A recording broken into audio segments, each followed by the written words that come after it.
Okay. Okay. Today's date is April 8th, 2026. My name is Talia Steinberg. I am an eighth grade student at Bicultural Hebrew Academy of Connecticut. I will be interviewing my grandpa, whose name is Richard Steinberg, about his life and legacy. This interview is being recorded for the oral history collection for the Jewish Historical Society of Fairfield County's archives, as well as our family's archives. Over the next 15 minutes or so, I will ask you questions that will help me learn more about you and our family's history, especially our Jewish history. If you can't answer a question, just say so and we can move on to the next one. Also, if you would rather not answer a question for any reason, just tell me that. Let's start with you telling me your full name. My full name is Richard Irwin Steinberg, but my real name is Irwin Richard Steinberg. I was named after my grandfather Isidore, my father's father, who died 6 months before I was born. My Hebrew name is Yechiel Reuven.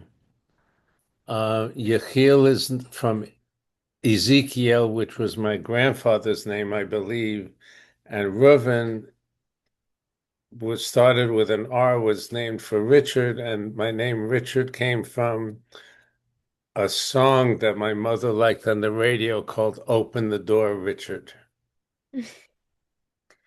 In this class, I have been learning about the immigration of Jews to the U.S. and other places.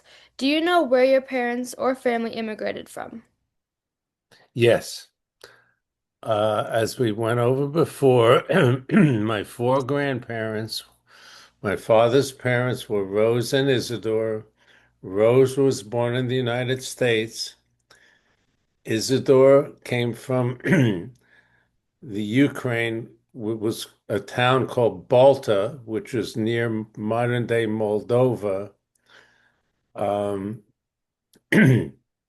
my mother's parents, my grandfather, her father, Hyman, came from Lodz, Lodz, Poland, and my grandmother came from Rostov-Don, Russia, which was the southeast part of Russia. Okay. Yeah. Before they immigrated to the United States, did they talk about what life was like before they left? Do you have any stories about Jewish life there? Um, as I said, my in Lodz, Poland, my grandfather wrote an autobiography. Um, I believe they were very poor, and there might have been rabbis in the family. I know there were pogroms. I explained that the German Jews, which my grandma Rose was part of that immigration, came to America 30 years before the Ashkenazi or the Russian Jews because of political unrest. Um, I believe my grandfather's job in Lodz, they printed labels for pickle jars, something like that. Lodz was a city. Rostov-Don was a city. And Balta, I don't know, it's probably a small town in the Ukraine. Um, I'm sure life was very difficult being a Jewish minority. The area was controlled by a czar, which was, he was very anti-Semitic and very mean to people. And my grandmother's father, I was explaining to you, was his name was Wolf Resnitsky. And when he was probably 18, the Russian soldiers called Cossacks came into the town and said, "Give us your young boys or we'll start killing them in front of you." And the boys disappeared into the Russian army, and most of them were never seen again. But somehow Wolf survived. And when he came back, he was probably 60 years old. He probably fought in wars, European wars. He probably had to do menial jobs like cleaning toilets and dishes, terrible jobs, and most of they were taken advantage of. But when he came back, the Jewish community, I'm assuming, did an arranged marriage for him, and he had a wife and several children. Then his wife died, and he was now probably late 60s, and they got him another wife, and he had a few children with the other wife, and his youngest child was my grandmother Elizabeth, and they all came to America.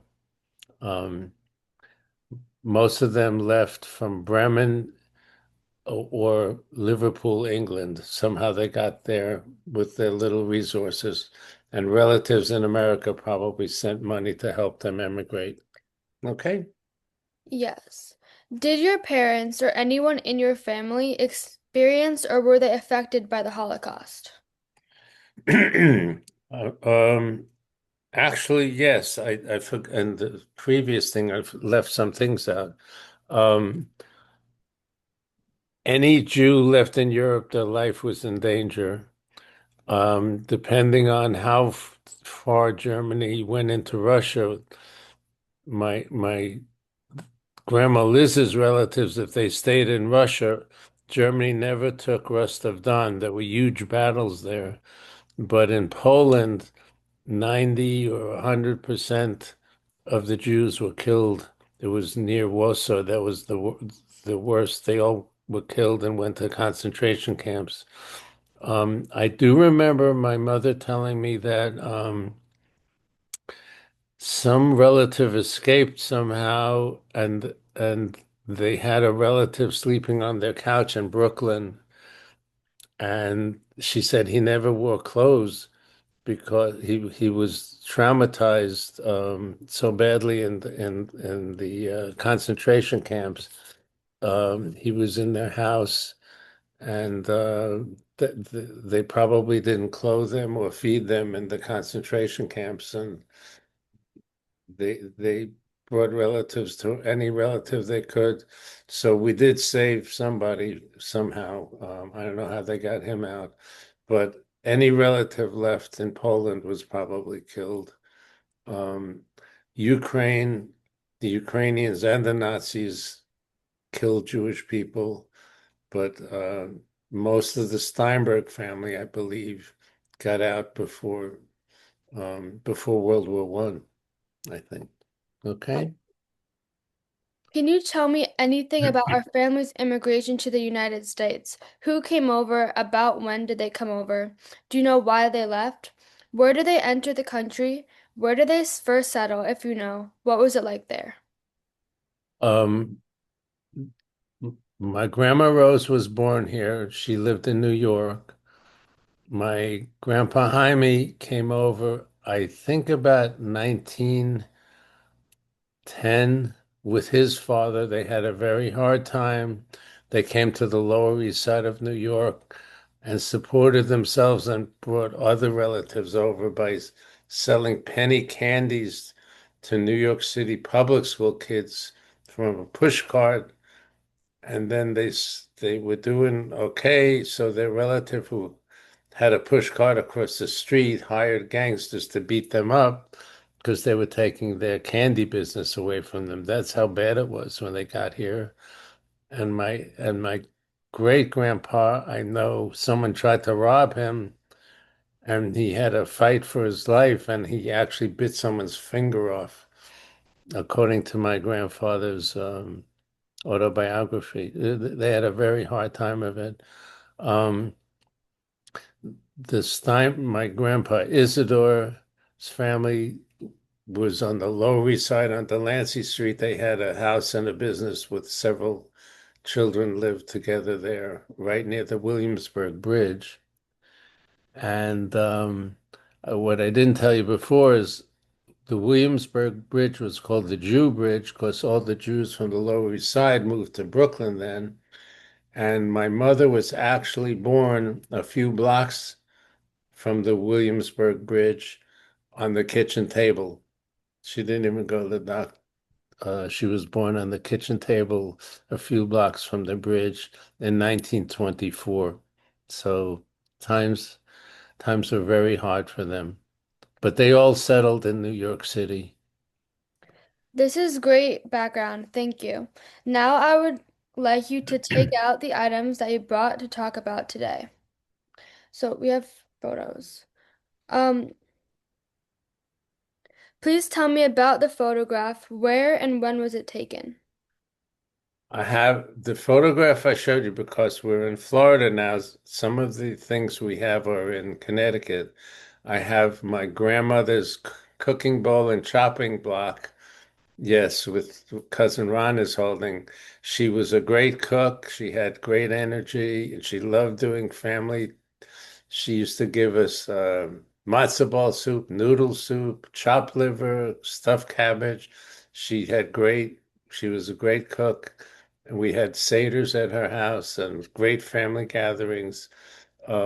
I also have, I believe, a shaving mug that says Steinberg 1914, which I believe was a wedding gift when my grandparents got married in 1914 in New York City. So that we don't have a lot of religious artifacts. I do have tefillin, which was probably my grandfather or great grandfather's, um, but I don't know how old it is.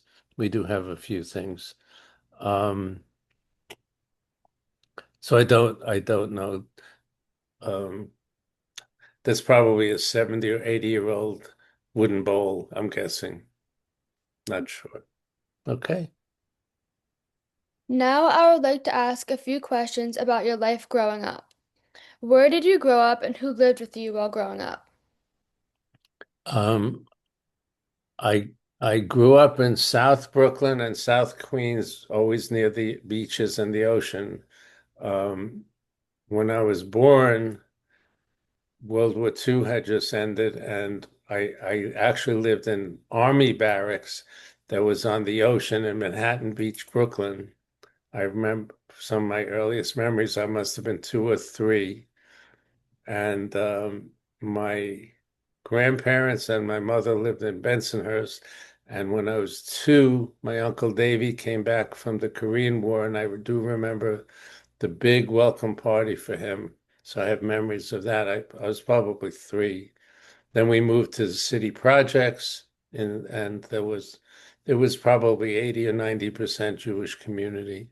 Then we moved to Far Rockaway, and when my grandfather Hyman died, um, grandma moved in with us, and we lived. And my mother was a school secretary in Brooklyn, and then later on in Queens. So my uncle Davy and his family lived next door to us. We always lived near our closest family, which was the Wagatskis and the Karps.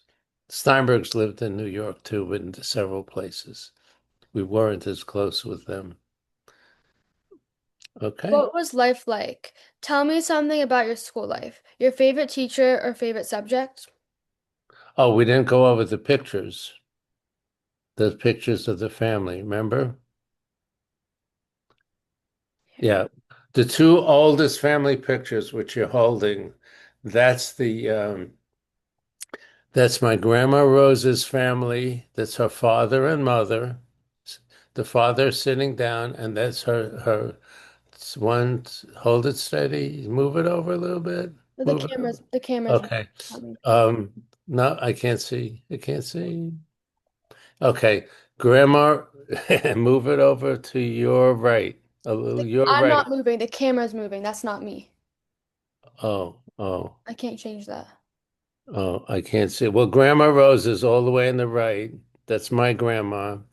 Her parents, her father is sitting, um, his, what was his? Liz's parent. Um, her father died of the flu epidemic, the Spanish flu, which happened after World War I. He died very young. that was the worst epidemic until the COVID epidemic hit in your childhood. And his mother, we called her Booby. Her name was Rebecca. Um, she lived. I met her. She lived in the house in Bensonhurst with my father, which was so tight after the depression that my father had to sleep on the ottoman. He didn't even have a bed. It was very hard for them. Um, the interesting thing about that side of the family is that the Rose's first cousin, her father's brother's son, Mendel Berlinger, became Milton Berle, one of the most famous people in the United States. He had the first famous television show in the United States. It was so popular that when his show was on, everyone stopped going out, going to restaurants or movies to watch the show. He was probably one of the five most famous people in the United States. Everyone for four generations knows who Milton Berle was. Um, that was my grandma's first cousin. The other picture, if you hold it up, is my grandpa Hyman's family. And if you see his father, David Wygotsky, is wearing a yarmulke, the one with the beard. And these are his children, his children's husbands. And that's my grandma Liz is holding her first baby, Zelda. And his best friend married his sister, Gussie, and his best friend from Poland was Morris. So those are my second cousins. We're very close to them to this day. And those are his other sisters, um, um, and their children. Um, and David was the one who he had a very hard time of it. He was the one who had a fight in the pogroms, and he had a fight in the Lower East Side, and he really struggled, but he managed to get the whole family over here, and they survived the Holocaust, and then they thrived. So these are our heroes. Um, okay. Um, while you were growing up, did you have a favorite teacher or favorite subject? Um, yes, my favorite subjects were always science. I always enjoyed chemistry and physics and biology, and I majored in that in college. And as I said before, I had wonderful teachers in the public schools in New York, and I always felt they were very smart. And I was just lucky, but many of my teachers should have been doctors, lawyers, and college professors. And I think because there was bigotry against them, they went into teaching instead of the professions. So they were very talented and very intelligent. So I had a very good education, as did Grandma um, in New York City.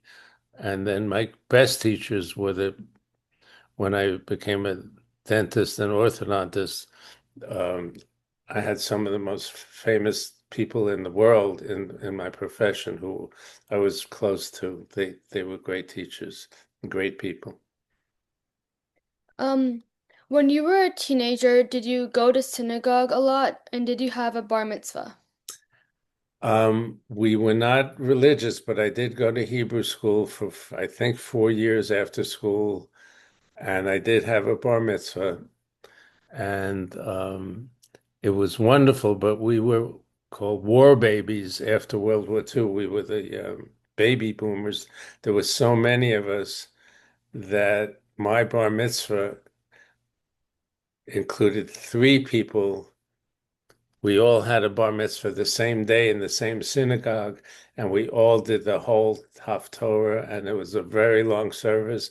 And if I remember, there was standing room only for my bar mitzvah because there were three families the same day. What And was the most meaningful part about your bar mitzvah?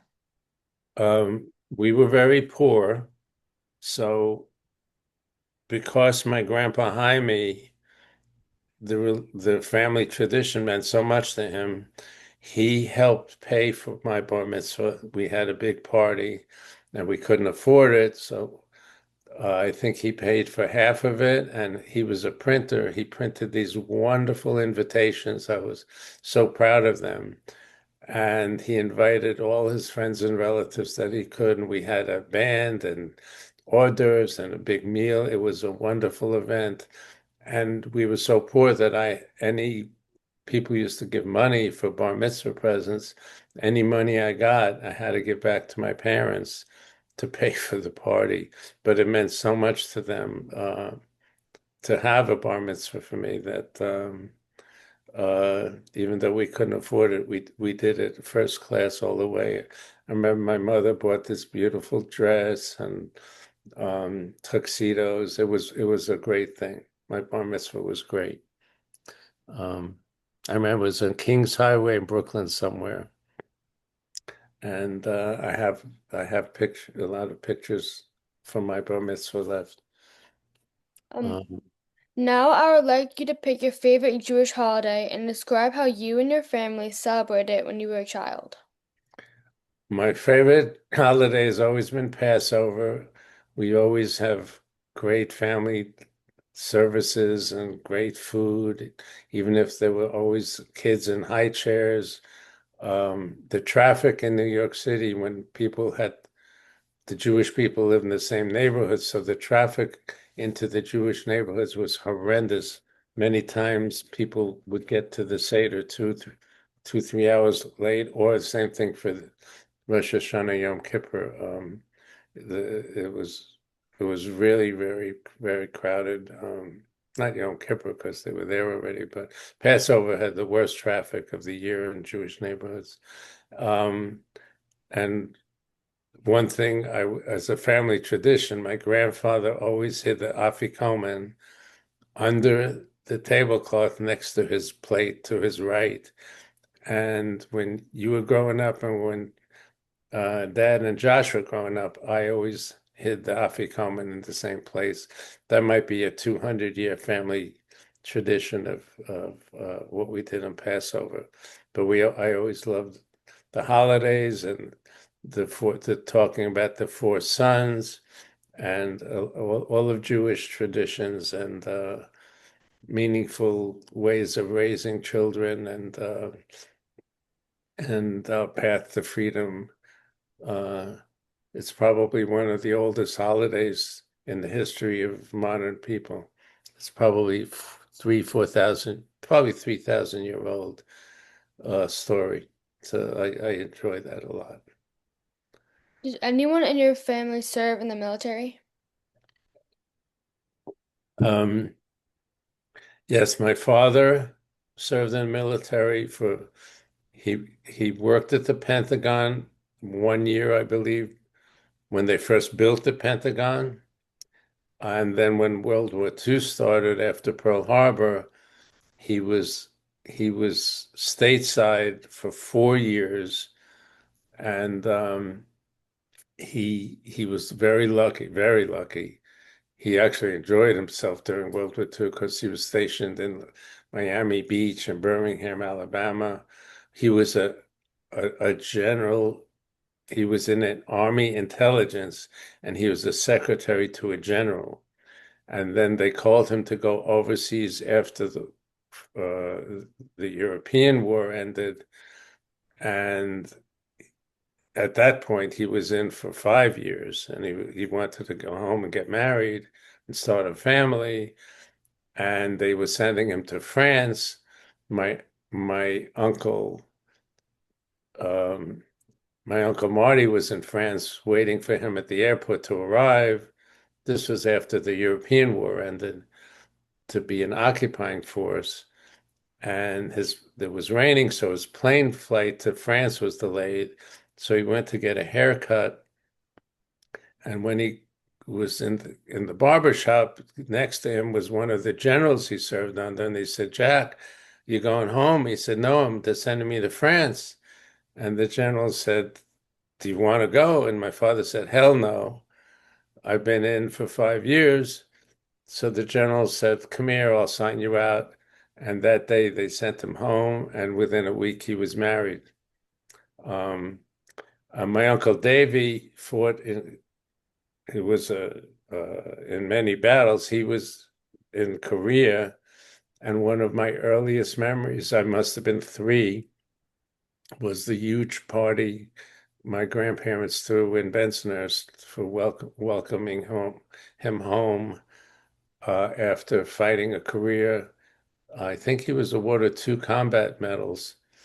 And I remember my grandfather, the minute he got back, he took him to a steam room and baths. That's what they did to wash everything away from him. And that was how they celebrated. It was probably like taking him to the gym, to the Lifetime gym now.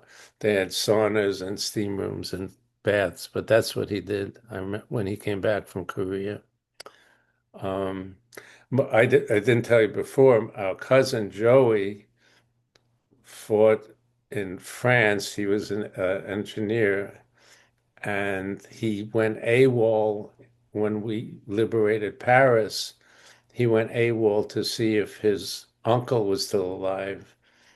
And his uncle changed his last name, but lived in the same building. And he actually went there when he was AWOL, and he saw his uncle, and he had his father's face. And his father, if you remember from that picture, was Grandpa Jaime's best friend who married his sister. That was my Uncle Morris, married Grandpa's sister. So um, it was such a wonderful story that they put there's a Jewish encyclopedia of World War II, and that story is in it about him going AWOL and finding his uncle who had survived, and by changing his name, he survived. So we have some Jewish relatives who still live in France because of that. How did you meet my grandma? Um, when I was 17, I was a freshman in college, and I had recognized her because she was in my calculus class, and there was a, a Valentine's Day dance that I went over there, and I saw her, and we started dancing, and that's how we met. Um, what did you do to make a living in your adult life? I was an orthodontist for 40 years in Connecticut and Rhode Island, and it was probably the best job ever invented because in medicine or dentistry, most of the time you're dealing with people who are sick or in pain, and orthodontics dealt with healthy people and helped give people new faces and new smiles. And I just really enjoyed what I did. And I was my own boss. So um, it was a very good career. Not many, not many careers are that wonderful. And I was telling you before, it was very, very hard to become an orthodontist because of what I just said. And it was a good paying job. So when I worked, I think there were only 6,000 orthodontists in the entire United States, just a few hundred per state. So it was very difficult to become, and I was just lucky to and privileged to do that. What invention do you think had the biggest impact on your life? Why did you choose this invention? Without a doubt, nothing changed the world than computers, the internet, and the iPhone. Uh, and I was explaining the difference between walking or taking a rocket in terms of how fast you're going is the difference between how that has changed the world. When Gaga and I were in college, a calculator to do addition was the size of a refrigerator. I'm not exaggerating, but the computers were the size of a refrigerator, and they cost thousands and thousands of dollars. And if you were in a science department, you had to wait online to do research with the calculators.